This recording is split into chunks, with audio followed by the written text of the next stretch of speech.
pour 1168 tonnes. Voilà des chiffres qui vous parlent à vous qui êtes passionnés de mystères et de constructions antiques. Mais pour les profanes, il s'agit des dimensions de l'obélisque inachevé d'Assouan. Aujourd'hui, l'obélisque inachevé d'Assouan n'a toujours pas révélé ses secrets et les théories qui ont été émises concernant son façonnage, son transport, voire son extraction, eh bien, toutes ces théories n'ont jamais réussi à passer le test de la constatation terrain. C'est donc un sujet absolument essentiel dans l'histoire de l'Égypte ancienne. Et dans cette première d'une série de 2 vidéos, je vous propose la première partie d'une interview exclusive que j'ai menée à Assouan. Cette interview, je l'ai menée avec Claude Oberlin, le propriétaire du musée de la glyptographie à Colmar en Alsace. Érudit et passionné depuis très longtemps sur la taille de la pierre, il concentre à présent ses travaux sur la taille de l'obélisque inachevé d'Assouan. C'est en 2019 qu'il est venu me voir pour la première fois afin de me présenter ses idées, ses hypothèses et ses théories. Vous me connaissez un petit peu et vous comprendrez dans cette interview que, de prime abord, eh bien, il est vrai que ces idées n'ont pas su tout de suite résonner en moi. Sa théorie me semblait un petit peu trop pénible, un petit peu trop abrasive et dans un coin de ma tête peut-être également, de manière inconsciente, un peu trop proche de la théorie actuellement acceptée. Et à force de discussions, de très longues discussions, je n'ai pas forcément changé mon fusil d'épaule, mais j'ai été amené à considérer un petit peu plus sérieusement toutes ces idées jusqu'à ce que nous allions ensemble, lui et moi, vérifier tout ça sur le site de la carrière d'Assouan, à l'obélisque inachevé, pendant 3 jours consécutifs. À l'issue de presque 24 heures passées dans la carrière d'Assouan, à comparer, tester, regarder, mesurer par rapport à ces idées, ces théories, eh bien je dois avouer aujourd'hui que c'est ce qui se rapproche au plus près de ce que l'on constate sur et aux abords de l'obélisque d'Assouan et de la carrière d'Assouan. Je ne suis pas convaincu à 100% de cette théorie, comme je vous l'ai dit, à cause de son caractère pénible et abrasif, qui me dérange un tout petit peu, peut-être parce que nous cherchons des réponses un peu plus fantastiques que la réalité, mais elle est à mes yeux suffisamment valable pour que l'on s'y attarde un petit peu et que l'on voit en détail de quoi il s'agit. D'autant plus que je suis persuadé que c'est une hypothèse, une théorie qui va convaincre beaucoup de personnes qui sont toujours plus proche de cette histoire de boule de dolérite et de travail abrasif. Il y a donc une double lecture à cette hypothèse qui en fait quelque chose de tout à fait essentiel et clé dans les débats contemporains. Donc je vais à présent lui laisser la parole et après la première partie de cette interview, je vous retrouverai in situ en sa compagnie afin qu'il nous explique directement dans la carrière d'Assouan, en dessous d'un des obélisques inachevés que l'on retrouve là-bas, comment il a imaginé tout ceci.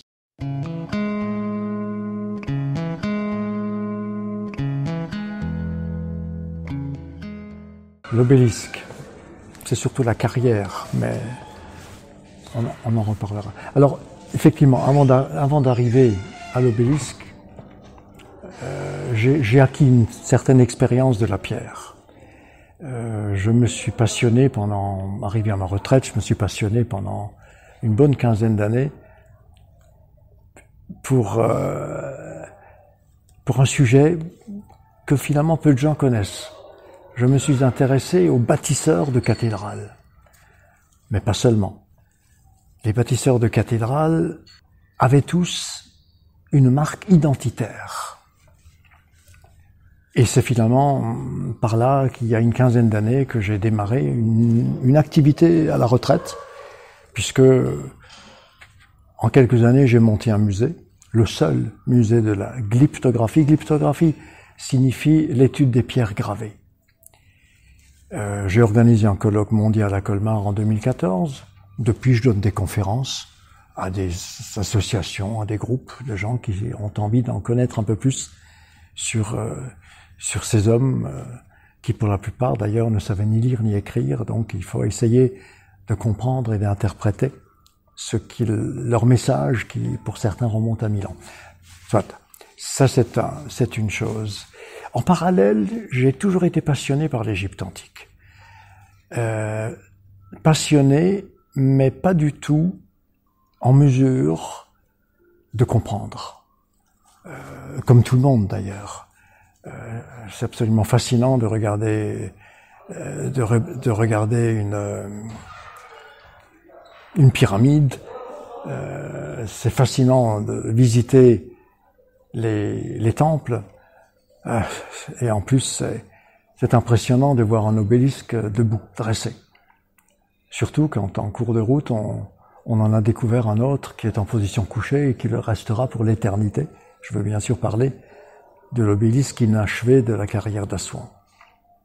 Alors, je pense que, très sincèrement, je n'aurais pas fait la glyptographie sur l'époque médiévale, je n'aurais pas vraiment étudié le sujet de la pierre et des tailleurs, je n'aurais certainement pas eu une démarche pour essayer d'interpréter ou pour essayer de comprendre ce qui s'est passé dans la carrière d'Assouan. Alors, uniquement la carrière d'Assouan, on va laisser tout le reste, les autres bâtis de côté de l'Égypte antique. La carrière d'Assouan me fascine parce qu'à mes yeux, c'est le berceau de l'Égypte antique.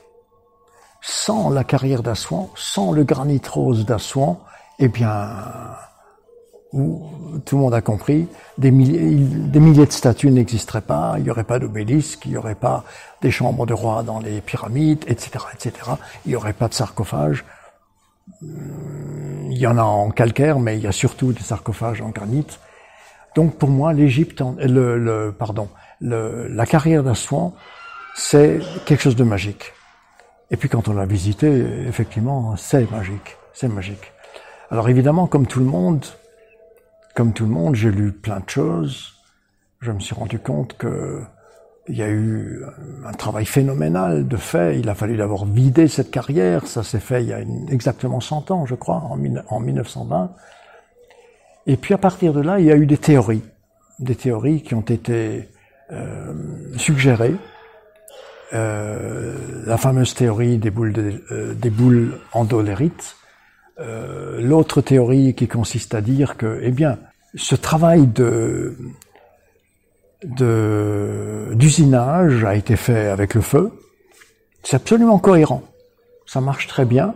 Avec une boule d'odolérite, il n'y a aucun problème, il n'y a aucun doute. On va pouvoir casser du granit et on va pouvoir faire quelque chose, on va pouvoir transformer une pierre. Quand on chauffe la pierre et qu'on la refroidisse brutalement, eh bien, il y a un phénomène de la pierre qui se délite et elle se fissure. À partir de ce moment-là, il est très facile de la concasser et de retirer 1, 2, 3 cm d'épaisseur.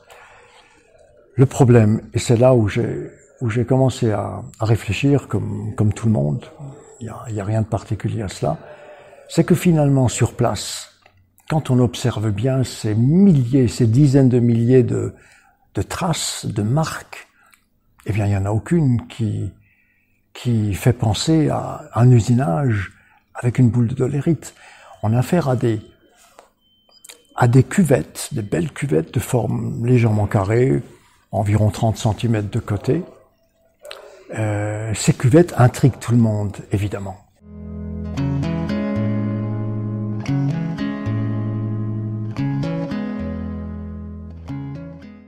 Oui, effectivement, ces suggestions qui existent depuis des décennies sont ancrées dans l'esprit des gens et les gens les écoutent et les acceptent. Le problème, c'est que quand on va fouiller un peu plus loin et qu'on va vraiment regarder de très près, comme j'ai pu le faire avec toi et avec d'autres personnes, eh bien on se rend compte que les traces, encore une fois, ces milliers de marques, ne sont pas du tout des traces laissées par l'impact d'une boule d'odolérite. Ce n'est pas possible. Ça, je crois que la plupart des gens l'ont compris. Oui, mais une fois qu'on a compris que ça vient pas de là, eh bien, il faut peut-être se poser la question, est-ce qu'il y avait une autre méthode? Est-ce qu'il y avait une autre technique? J'ai pour ma part une énorme admiration pour l'humain. L'humain évolue, l'humain s'adapte, et je suis persuadé pour ma part que tout ce travail est un travail de tailleur de pierre, un travail qui a été fait et pensé par des gens dans un cadre évolutif. Alors, j'en suis arrivé à quelques à quelques conclusions. D'abord, je me suis rendu compte que, à mon humble avis, c'est purement une hypothèse, mais je me suis rendu compte que dans mon hypothèse, eh bien, ces tailleurs de pierre, d'abord, ils travaillaient toujours assis. Assis pour usiner la pierre à l'horizontale, assis pour creuser les tranchées et assis pour creuser sous l'obélisque. C'est surprenant, mais c'est comme ça. Pour tailler le granit, il n'y avait pas d'autre solution, étant donné que le bronze, en aucun cas, on ne va pouvoir tailler le bronze. Et d'ailleurs, il n'y a aucun impact angulaire sur ces milliers et milliers de traces. Alors j'en suis arrivé, à force de réflexion, à force d'analyse de ces milliers de photos que j'ai pu prendre. On est venu 3 fois en 12 mois en Égypte et tout particulièrement à Assouan pour travailler le sujet. Et puis, je me lance. Je crois que j'ai une théorie. Elle vaut ce qu'elle vaut. Pour le moment, elle me convient parce que je n'ai vraiment pas trouvé autre chose. En tous les cas, ce que j'ai imaginé, ce que j'ai pensé est cohérent, extrêmement cohérent avec les traces que j'ai pu analyser. Donc, toutes ces positions, en position assise, il y a une technique que j'ai appelée la technique du patin. Le patin est un élément il faut encore travailler là-dessus. C'est clair. L'idéal serait de pouvoir faire des tests en carrière, mais il ne faut pas rêver. Je ne pense pas que ça puisse se faire un jour. Toujours est-il qu'il faudrait pouvoir fabriquer ce patin. Ce patin est, à mon avis, une pièce de moulage, donc un agrégat de pierre dure, concassée, tamisée et mélangée à un liant. Ce liant, on va le mouler et on va lui donner une forme de pain. Un pain. Les bords très arrondis. D'ailleurs, ce qui est extraordinaire, c'est lors de notre dernière visite à Karnak, on a eu l'idée d'aller voir le musée de Luxor. Et alors, extraordinaire, la seule vitrine où il n'y a aucune explication, il me semble, je n'en ai pas vu, présente des blocs qui ressemblent à ces pains. C'est exactement cette forme-là qui, à mon avis, a servi à usiner par abrasion le granit. Alors on les voit, elles sont positionnées sur une étagère. Ça doit faire 30-35 cm de long. C'est arrondi, donc ça n'a pas été sculpté, ça n'a pas été taillé dans une pierre. Je pense qu'il faut y réfléchir, mais je pense que c'est un moulage. C'est techniquement tout à fait possible. Et puis ce patin, comme je l'ai appelé, eh bien pour usiner l'horizontale, pour dégager de la matière, pour lisser, par exemple, le dessus de l'obélisque. Oui. Donc, cette technique à l'horizontale, et comme toutes les autres, on les a testées en carrière. Brièvement. C'est pas toujours facile d'accéder à certains endroits sans se faire remonter. Attention, on n'avait rien à faire là-bas. Attention, c'est compliqué. Mais bon, ça fait partie il faut l'accepter, c'est comme ça. Enfin, toujours est-il, on a vu ça in situ en carrière. Et puis donc cette technique assise entre les jambes permet d'usiner l'horizontale, permet de creuser les tranchées. Et alors là où ça s'est compliqué, c'est quand on voit ce qu'ils ont réussi à faire, c'est de creuser en dessous de l'obélisque. Alors là, les théories qui consistent à être couché de travers avec une boule de dolérite et taper dans le fond, aucun impact au fond, en dessous de ces monolithes, ne sont des impacts de boules de dolérite. C'est archi faux, c'est impossible. Qui sont d'ailleurs qui sont trop lourdes. D'une part, ça doit être épuisant de porter ce machin à bout de bras, et puis on n'avance pas. Et encore une fois, les traces qu'on relève n'ont rien à voir avec ces impacts de sphère. Par contre, on peut toujours position assise, le dos bien calé, Au début, ça se présente comme ça, bien calé, toujours les jambes repliées. Eh bien, le patin, on va le mettre sous les pieds. Et on voit bien que le patin, on va pouvoir le pousser. La pierre remonte. En poussant, on va usiner. En relâchant la pression, le patin redescend tout seul. Et ce mouvement de répétition va se faire. Et je l'ai testé moi-même. C'est même pas particulièrement épuisant. C'est un travail physique, il faut être costaud, c'est sûr, mais en théorie, c'est techniquement possible.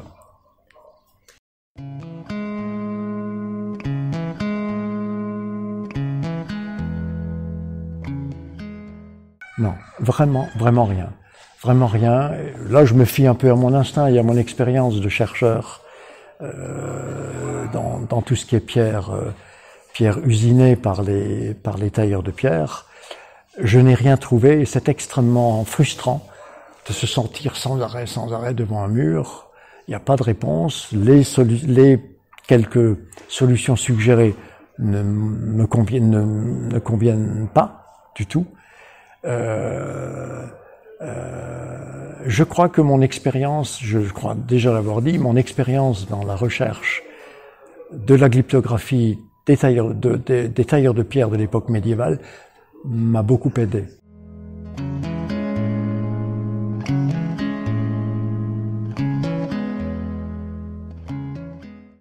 Eh bien, déjà, j'ai actuellement un fichier de 12 000 marques identitaires des bâtisseurs. Ce qui m'a surtout intéressé, c'est d'essayer de comprendre les messages de ces hommes qui ne savaient ni lire ni écrire. Et là, il y a un point commun, certainement, avec les tailleurs de pierre de l'Égypte antique, qui ont travaillé, eux, dans la carrière d'Assouan. Donc, qu'est-ce que j'ai fait en matière pour monter un musée? J'ai avant tout fait des centaines et des centaines de moulages, des originaux que j'ai pu trouver, mais pas seulement des marques identitaires des bâtisseurs, mais aussi les marques laissées par les outils, à telle enseigne que la marque des outils de l'époque médiévale permettent de faire une datation relativement précise, parce que l'outillage évolue dans le temps. Et en évoluant, eh bien, on peut aussi situer l'époque à laquelle le bloc a été usiné. Et ce côté évolutif, on va le retrouver dans la carrière d'Assouan. Tant qu'on n'a pas le métal ferrugineux, l'acier, et on n'a pas l'acier pour tailler les obélisques, donc on est sur des systèmes archaïques. On est sur le génie de l'humain qui trouve des solutions.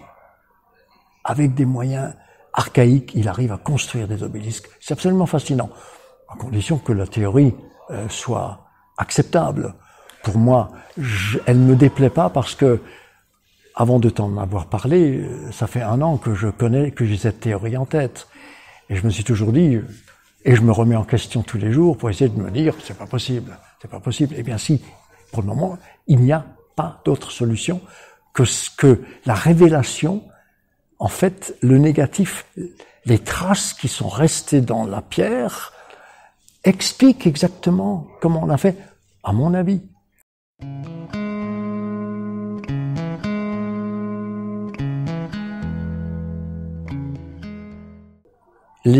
Je serais un petit peu moins, il faut que je travaille encore un peu plus ce sujet, mais j'aurais tendance à dire que la technique est la même.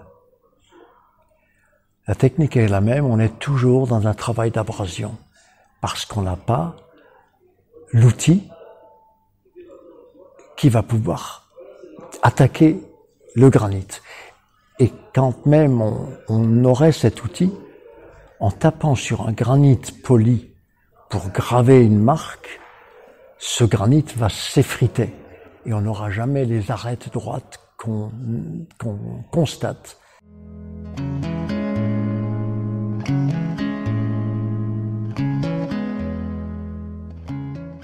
C'est une question à laquelle je ne sais peut-être pas répondre spontanément, mais je ne pense pas que ce soit logique.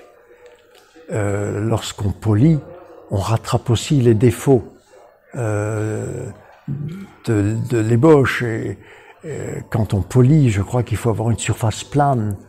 Et c'est plutôt sur une surface propre et plane qu'on va esquisser l'écriture. Il faut faire quelque chose de propre, de net, pour que le tailleur qui va attaquer ces belles lettres, ces lettres magnifiquement travaillées, il lui faut pas un support brut. Je ne pense pas. Mais ça mérite peut-être qu'on y réfléchisse un peu plus. Maintenant que la première partie de l'interview est passée, comme je vous l'ai dit en introduction, nous allons aller directement à Assouan avec lui pour qu'il nous montre sur le terrain qu'est-ce que ça donne. Parmi les nombreuses théories, il y a bien sûr celles que tout le monde connaît et qui sont tout à fait crédibles. Et elles fonctionnent. Avec la boule de dolérite, en la frappant sur le granit, automatiquement on va éclater de la pierre. En faisant un foyer dans un carré de 30 sur 30, il est évident qu'une fois qu'on aura une belle braise et qu'on va éteindre cette belle braise avec un seau d'eau, en dessous, il va y avoir une fracturation de la pierre, un délitement sur 1, 2, 3 cm. La dolérite, à ce moment-là, elle va pouvoir concasser la chose. Ça marche très bien, il n'y a aucun problème. Le seul problème, c'est que les dizaines de milliers de marques que nous trouvons ici en carrière ne sont pas des impacts dus à des chocs. Une boule de dolérite ne va pas nous présenter une surface aussi lisse, aussi arrondie. Il y a quelque chose qui ne colle pas. Une surface aussi lisse, aussi arrondie, ça ne colle pas. Donc, la boule de dolérite et le feu étaient effectivement exploités et utilisés pour certaines choses, mais en aucun cas pour creuser en dessous du monolithe. Or, en dessous du monolithe, encore une fois, ce ne sont que des théories, il peut y avoir une erreur. Je peux être à côté de la plaque, mais il me semble que les relevés que je fais depuis des années, toutes les prises de photos et puis mon expérience avec le musée, je suis vraiment dans la pierre depuis longtemps. Je vais à l'essentiel. Pour la surface plane, quand on est au-dessus, on veut lisser la surface plane. On voit des espèces de godets de forme carrée parfaitement arrondie. Et puis, il se trouve qu'au musée du Luxor, j'ai trouvé par hasard, dans une vitrine, ce que j'appelle des patins. Ce sont des blocs de 30-35 cm de long qui sont arrondis comme un pain. Et comme par hasard, dans cette vitrine, il n'y a aucune information sur ce que c'est. Eh bien, ces pains correspondent exactement au type d'outils qu'on pourrait utiliser pour justement faire le travail que je vais vous expliquer maintenant. Alors, à l'horizontale, les tailleurs de pierre étaient assis comme je le suis là, confortablement, le dos droit, entre les jambes, ils prenaient leur pain. C'est dommage, je n'ai pas d'éléments sous la main, il n'y en a pas. Ils prenaient leur pain, ils l'avaient entre les jambes, et à ce moment-là, en poussant, on abrase le granit, et en tirant, on le ramène. Du haut des cuisses jusqu'en buté aux chevilles. En faisant ce mouvement de patin, je l'ai testé chez moi. Et puis je ne suis pas un gamin, donc je pourrais faire ça une bonne heure sans forcément me fatiguer.